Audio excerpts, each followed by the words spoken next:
नमस्कार दोस्तों, कैसे हो आप सारे लोग। नन्हे दोस्तों, आज तो रविवार है तो बहुत मस्ती किए हो और कर भी रहे हो, है ना। तो आज की रूपकथा की जो कहानी है मैं पढ़ने जा रही हूँ मुनीर पहाड़ सोवियत देशेर नाना जाति रूपकथा इस किताब से। तो इस किताब की जो शीर्षक है उसको मैं अनुवाद करने की कोशिश कर रही हूँ, मणियों की पहाड़ और सोवियत देश के नाना जातियों की रूपकथा ये है। इस किताब से मैं पढ़ने जा रही हूँ। ये जो किताब है बच्चों, ये रादुगा प्रकाशन मॉस्को से ये प्रकाशित हुई है। और ये जो किताब जिस वर्जन को मैं पढ़ रही हूँ उसको बांग्ला में अनुवाद किए हैं नोनी भौमिक, सुप्रिया घोष और संपादना किए हैं औरूप सोम। तो बच्चों चलो चलते हैं, है ना। आज हम जो कहानी पढ़ने जा रहे हैं उस कहानी का जो शीर्षक है वो है मोहन बाशी। मोहन बाशी पहले बांग्ला में हम बोल दिए, अब चलो हम चले जाते हैं और फिर हम अनुवाद करना शुरू कर रहे हैं। मोहन बाशी ये एक बेलारूसी कहानी है और इसको अगर हम बांग्ला में नहीं, बांग्ला से अगर हिंदी में ट्रांसलेट करते हैं, अनुवाद करते तो हम कैसे बोलेंगे, मोहन बांसुरी बांसुरी या वंसी, जो भी आप लोगों को पसंद आए। बांसुरी सही लग रहा है, बोलो मोहन बांसुरी। तो चलो दोस्तों शुरू करते हैं आज की कहानी। और शुरू करने से पहले इस तस्वीर को हम एक बार अच्छे से देख लेते हैं। लग तो रहा है कि खूब सारे किसाने हैं, किसान और किसान पत्नी और एक बच्चा है, छोटा सा नन्हा सा बच्चा जो सर के ऊपर एक अच्छा वाला रुमाल बांधा हुआ है और सुंदर से देखो एक बांसुरी बजा रहा है। तो चलो बच्चों चले जाते हैं कहानी पे। एक बंसी बजैया था। वो जब बजाना शुरू करता था ना तो क्या ही बोले, वैसे वो बजा रहा है बहुत बचपन से। जब गाय भैंस चढ़ने शुरू करता था, खेत पे नहीं मैदान में चढ़ता था, तो तब वो आसपास से बांस काट के अपने लिए बांसुरी बनाता था और बनाने के बाद वो उसी बांसुरी को बजाना भी शुरू कर देता था। जब वो बजाता तो गाय भैंस घास खाने की जगह पे चुप हो जाता था और कानों को एकदम सीधा करके उसके बांसुरी की आवाज़ वो लोग सुनते थे। वन पूरा शांत हो जाता था। पंछियाँ वो कहकर वो भी चुप करवा देता था। पानी में रहने वाले मेंढक भी अपना बोली बोलना भूल जाता था। रात के समय जो रात के समय के जो मैदान है, वो मैदान बहुत ही हंसी खुशी से भरा हुआ होता था। यहाँ पर वहाँ पर बच्चे उधम दूर मतलब दौड़ भागते थे, लड़कियाँ गाना गाते थे, लड़के लोग हंसते थे, मजाक करते थे। जिस उम्र का जो रीत है। रात भी तो गर्म होते थे और चारों तरफ बहुत ही एक खुशनुमा सा माहौल रहता था। जहाँ तक उसकी बांसुरी बजना शुरू होती, एकदम चुटकी बजाते ही सारे कोलाहल, सारी आवाज़ चुप हो जाता था, स्तब्ध हो जाता था। लड़कियों के गाने बोलो या बच्चों के हंसी बोलो, जैसे किसी के हुक्म से सब कुछ एक पल में थम जाता था। सबको ही लगता था कि कहाँ से कोई इस सीने में एक सुंदर सी मधुर एक झरना को अदृश्य एक झरने को ला के दिया है। कोई एक अदृश्य शक्ति हर किसी के हृदय को उसी मधुर से ध्वनि से नहला रहा है, सींच रहा है। सबके मन कोई एक अदृश्य शक्ति से, एक अदृश्य बंधन से बंध जाता था और सारे सोचते थे कि उनके मन के जो आनंद है वो आसमान, वही जो नीला आसमान है, जहाँ पर तारे झिगमिगा रहे हैं वहाँ तक वो आनंद पहुँच रहा है। पूरे प्रकृति के साथ वे एकीभूत हो रहे हैं। चुप होके उस आनंद को सारे अनुभव करते, इतना चुप होके अनुभव करते कि गोपाल जो वे पूरे दिन के परिश्रम को भूलकर, अपने हाथ पैरों के दर्द को भूल के, अपने पेट में जो भूख की ज्वाला है उसको भी वो लोग चुप करवा के सिर्फ सुनते रहते। वो बांसुरी को सुनते सुनते ये इच्छा होती कि ऐसे ही चिरकाल तक वो ही बांसुरी ही सुनते रहे। जब बांसुरी चुप हो जाती तब भी कोई अपना अपना जगह छोड़ के नहीं जाता। वन कुंज हर जगह पे तब भी उस सुर की माया बारिश बन के झरता रहता। सबको लगता वो जो तारों के देश में वो जो आनंद, वो जो प्यार धरती से पहुंच रहा है, अगर कोई थोड़ा सा भी हिले तो शायद वो रुक जाएगा डर से, शायद वो रुक जाएगी, शायद तारों तक नहीं पहुंच पाएगी। इसीलिए सारे रुके रहते। फिर से जब बांसुरी बजे, लेकिन अभी अरे ये कौन सा सुर बज रहा है, ये तो विषाद का है। कैसा एक बोझ हर किसी के दिल को ढक दिया। जमींदार के खेत में काम करके रात को वापस आ रहे थे किसान और किसान की पत्नी। वो सुर सुन के वो लोग भी थम गए, खड़े खड़े ही सुनने लगे। आंखों के सामने वो जैसे देख पाए अपने पूरा जीवन, कितना अभाव है, कितना शोक है और कितने नियम हैं। हुजूर हाकिम सबके सिर्फ हुक्म है। और ऐसा दुख होता है ना, लगता है कि ये सीना चीर के एक बार हाहाकार करके रो उठे। लगता है जैसे अपने संतान को शायद सेना में भर्ती करवा दिए हैं और आज वो अलविदा कर रहे हैं। फिर अचानक से फिर से वो बांसुरी, पता है, अरे अभी फिर से तो खुश हो गए। तो किसान पत्नी सारे अपने हाथ में रखे हुए खेतीबाड़ी की औजारों को ज़मीन पे रख के अचानक से वो लोग नाचने लगे। सारे लोग, सारे गाय घोड़े, पेड़ पौधे, बादल और तारे भी सारे नाचने लगे।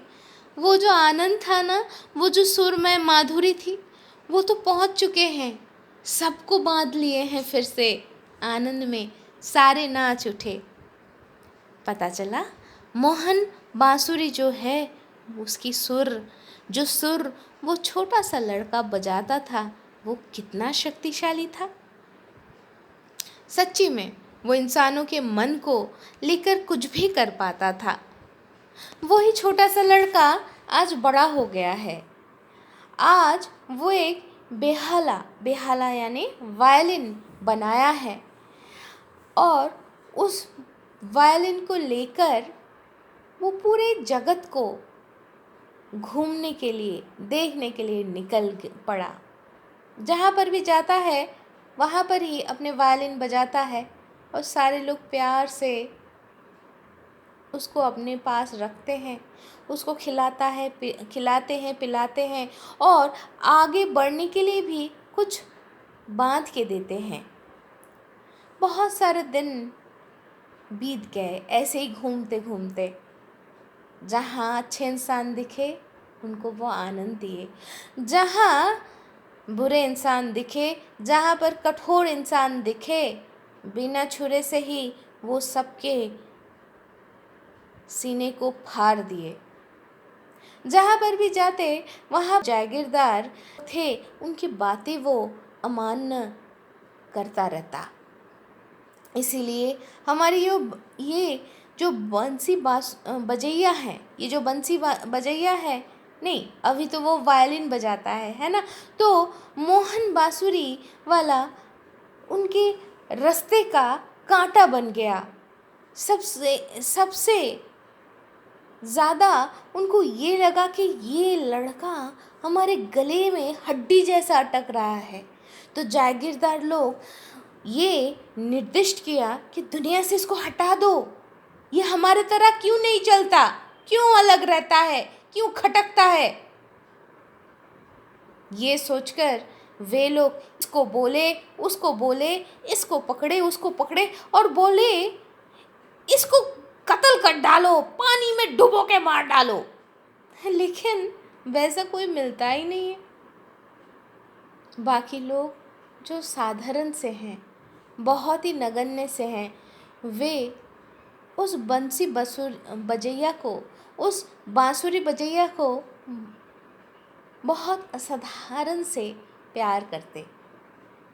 हकीम लोग डर जाते, सोचते ये जादूगर है। तब पिशाचों के साथ बात किए जागीरदार लोग, और ये तो सारे लोग जानते हैं पिशाच और जागीरदार एक ही बांस के झाड़ है। बादक हमारे बंसी बजैया चल रहा है, वन के रास्ते से अचानक से पिशाच उसके सामने 12 भूखा, अच्छा नेकड़े बोले तो वुल्फ भेजा। अच्छा, नेकड़े बोले तो वुल्फ होता है। और मैं शायद कुछ दिन पहले किसी से सीखा है मैंने, लकड़बग्गा। शायद ये मैं सही बोल रही हूँ, मुझे नहीं पता। अगर मैं गलत हूँ तो मुझे ज़रूर बताना। तो पिशाच लोग हमारे बजैया के रास्ते में 12 भूखा लकड़बग्गा भेज दिए। वे भूखे लकड़बग्गे बजैया को घेर के खड़े हो गए और अपने दांत नाखून दिखाने लग गए। हमारे बादक के हाथ में, हमारे बंसी बजैया के हाथ में कुछ नहीं था। वो देखा उसके पास सिर्फ अपने एक थैला है और जिसमें सिर्फ और सिर्फ उसका बेहाला है। बेहाला यानी वायलिन है। वो सोचा अच्छा ऐसा ही अंत होना था, ठीक है चलो, अगर अंत होना ही है, ऐसे ही होना है, तो जाने से पहले जो मैं करना जानता हूँ उससे ही फिर से एक बार ये जो अस्तित्व है, जो एक महान अस्तित्व के साथ जुड़ा हुआ है, उसको नमन करके जाता हूँ। तो उसने एक पेड़ के साथ टेक लगा के बैठकर अपने वायलिन को बजाना चालू किया। वो वायलिन का जो तार है वो जैसे जी उठा। सुर की लहरें, सुर की झरना, सुर की क्या बोलें, सुर की बारिश होने लगी। और उस सुर की बारिश में पूरा वन के हर पशु पक्षी, हर वो कण, यहाँ तक कि वो 12 भूखा लकड़बग्गा भी, वो 12 लकड़बग्गे भी भीगने लगे। वे भी खुद में आश्चर्यचकित होके ये सोचने लगे कितना सुंदर सुर है।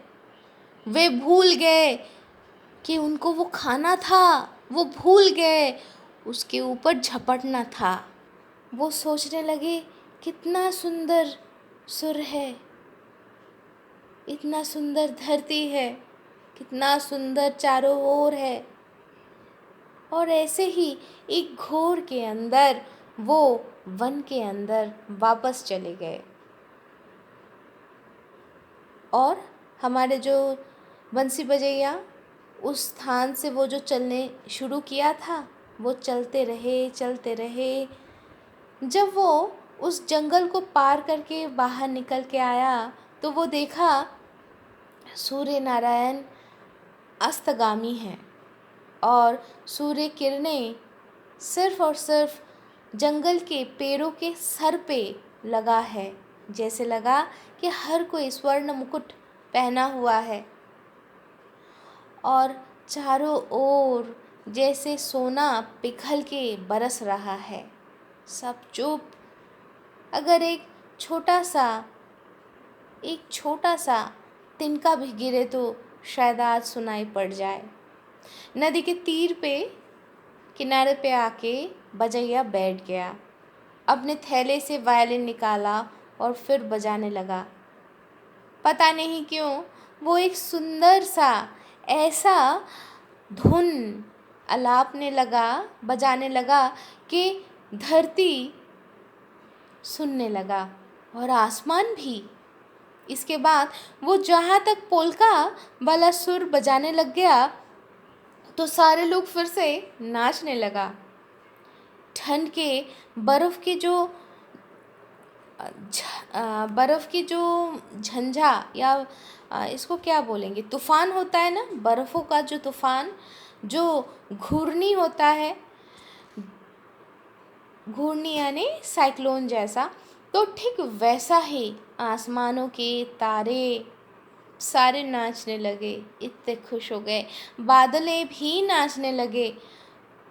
नदी के जल में जो मछलियाँ थे वो भी इतना खुश हुए, इतना वो फुदकने लगे कि लगा कि जैसे नदी के जल जो है वो उबल रहा है। जल के राजा वो भी स्थिर नहीं हो पाए। वो भी खुशी के मारे नाचना शुरू किए। इतना वो नाचना शुरू किए कि नदी की पानी किनारे को लांघ कर ज़मीन में आ गए। पिशाच लोग ना डर गए। नदी के जो गहराई में वो लोग छुपे हुए थे, वहाँ से वो लोग कूद फाद के निकल आए। सारे लोग गुस्से में ये सोचे कि अरे, हम इतना नुकसान करना चाह रहे हैं, तभी भी बजैया का कुछ कर क्यों नहीं पा रहे हैं। बजैया बहुत देर तक बजाते रहा। फिर उसको लगा कि अरे, जल के राजा तो अपनी खुशी में मदमत होकर नदी से बाहर आ गए हैं। इससे लोगों को नुकसान पहुंच रहा है। खेत खलियान पानी के नीचे डूब रहा है। चलो और नहीं बजाते। फिर वो चलने लग गया। लेकिन अचानक से दो बहुत ही युवक जागीरदार उसके पास दौड़ के आया और दौड़ते हुए आके बोले, हम लोग खेल रहे थे, लेकिन हमारे खेल में कोई भी बजैया नहीं है। तुम हमारे लिए बजाओगे क्या? हम बहुत सारे पैसे देंगे। बजैया सोचे, अरे, रात होने को है, रहने के लिए पैसे की भी ज़रूरत है तो नहीं मेरे पास। ठीक है, मैं बजाऊंगा।